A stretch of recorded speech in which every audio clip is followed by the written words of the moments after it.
Thomas Soto. Ce matin, le vrai faux de l'info de la matinale avec un constat. La France serait le pays d'Europe qui accueille le moins de réfugiés en provenance de Syrie et de Libye. Alexandre Cara, bonjour. Bonjour Thomas, c'est en tout cas ce qu'affirme Pierre Laurent, le patron du Parti communiste sur France 2. On l'écoute. Je rappelle que les chiffres d'accueil de réfugiés issus de Syrie et de Libye sont les plus bas de toute l'Europe en France. La France est-elle le mauvais élève de l'Europe dans l'accueil des réfugiés issus de Syrie et de Libye, comme le dit Pierre Laurent? C'est vrai ou c'est faux, Alexandre? Eh bien Thomas, c'est vrai.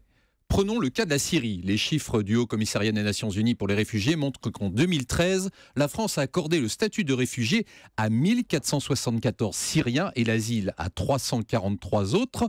Au total, 1817 Syriens ont ainsi obtenu le droit de rester sur le territoire français. Rapporté à sa population, la France est donc le pays d'Europe qui accueille le moins de réfugiés. Selon le HCR, 138 000 Syriens seraient arrivés en Europe en 2014, dont 52% en Allemagne et en Suède, 25% aux Pays-Bas, en Serbie, en Bulgarie, en Autriche et au Danemark, et 23% dans d'autres pays. Sur cette question, la France est donc bien à la traîne. Et en ce qui concerne les réfugiés libyens, c'est comparable? C'est pire. Dès le printemps 2011, le gouvernement français avait fait savoir que les réfugiés libyens n'étaient pas les bienvenus en France compte tenu de la saturation de nos capacités d'accueil.